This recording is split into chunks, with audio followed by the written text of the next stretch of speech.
Hi, welcome to another video. So for today's video, we're going to be talking about my 75 hard challenge results, my before and afters, and some questions like what it is, would I do it again, etc.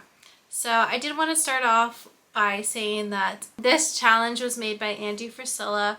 It is called 75 Hard. He has a whole podcast on it, and I'll leave it linked down below. I think you guys should check it out. It explains all the rules much more in detail than what I'm about to say.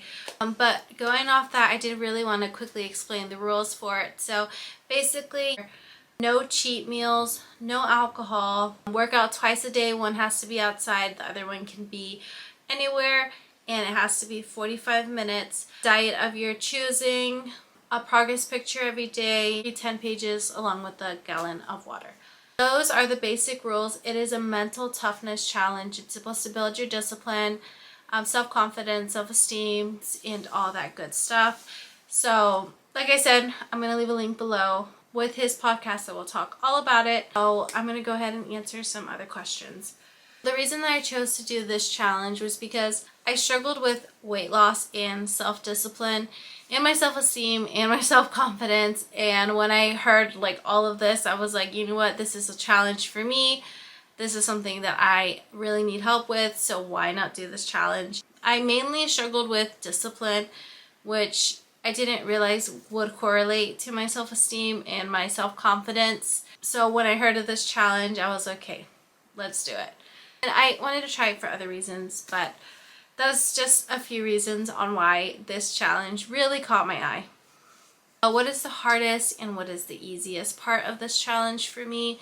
The hardest part, I would say, it was multiple things. The working out, the reading, and the drinking the gallon of water. I feel like at one point everything was hard, but I guess I would have to say the hardest probably would have been the working out. There was days where I waited till like the very end of the day when I'm exhausted. I was outside working out like 2 o'clock in the morning.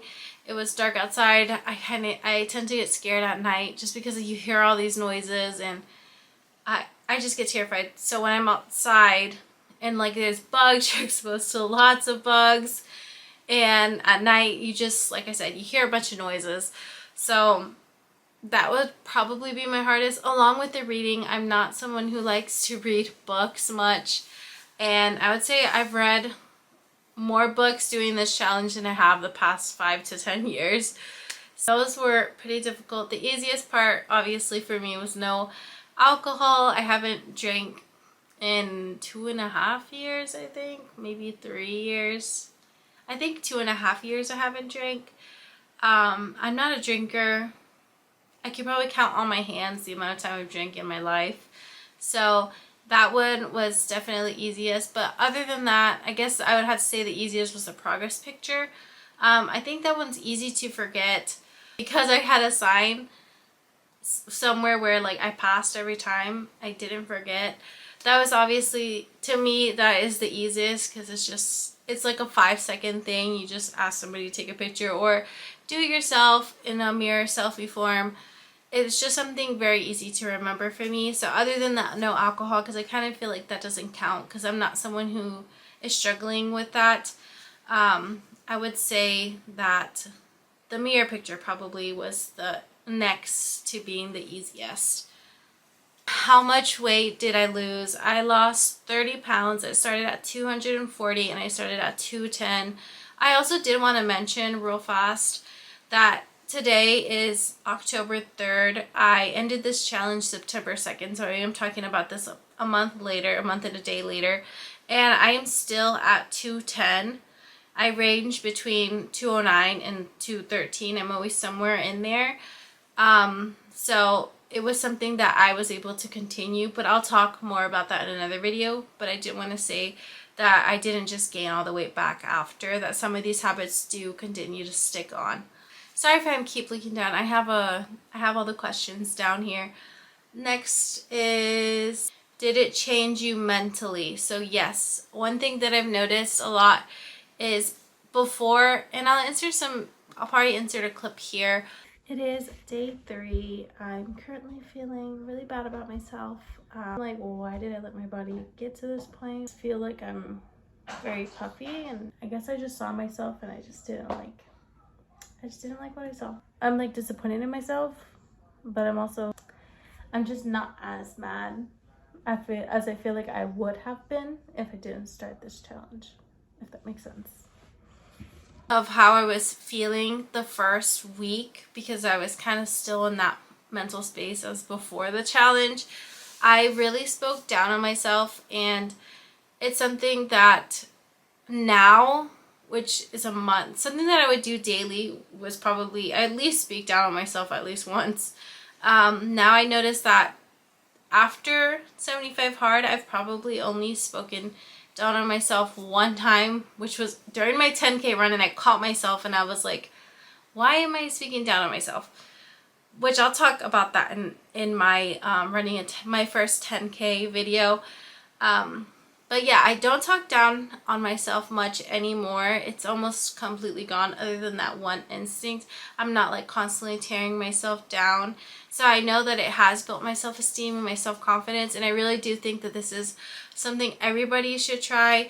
But I do want to say it's not a sustainable thing. It's a challenge. So it's not something that you're going to do for the rest of your life, because working out 2 times every day is not realistic, because your body's going to get exhausted. I noticed that my discipline is a lot better this time around. I just think that the discipline has really built my self-confidence in myself, that like I can finally do what I say I'm gonna do, and that's something that I've never experienced, of finishing this challenge after trying so many diets and so many other challenges and so many other things. Just to know that I completed it. I know that it had to do with this challenge, because your brain is like a muscle, and it's when you're constantly having to do something all the time. For example, working out. When I finished this challenge, working out, I wanted to work out twice a day, even like 2 weeks after the challenge, because I was so used to the 2 weeks that I'm still like, my brain was still like, oh, let's work out again. And I really enjoy working out now, which is even better, but it definitely does help with your self-esteem and your self-confidence and your self-discipline. And if it's something that you're struggling with, I definitely recommend it. Listen to the podcast, and I think he does mention like you should have your doctors approve. So I guess I'll put that in there. Would I do it again? Yes, I'm definitely going to do it again. I plan on doing it again on January 1st, because right now I'm working on my Obese to Fit series, which is from after 75 hard up until the end of this year, and then I'm going to go straight into 75 hard. So if it's something that you guys want to join me along with, I'll be posting weekly of each week of 75 hard. So if it's something you're interested in, you can come on in and follow along the journey with me. I definitely did like the benefits that it gave me, the benefits that I got out of it. So I do want to do it again. And then last but not least, I do want to share my progress pictures. The first picture, I started off at 240 and ended at 210, where I'm currently at. Most of the difference I see is in my belly and my arms. I hope you enjoyed this video, and I hope you learned something about 75 hard. Starting January 1st, so if anybody wants to join me, you can go ahead and hit subscribe. So I'll be posting a video probably every Friday, and I also still right now am posting a video every Friday. Currently I'm working on my Obese to Fit series, so if you're interested in anything that has to do with fitness, weight loss, transformation, my before and after transformation with weight loss, you can go ahead and click subscribe. And if there's anything that you would like to see from me, you can comment something down below. But anyways, thank you for watching, and I'll see you in my next video. Bye.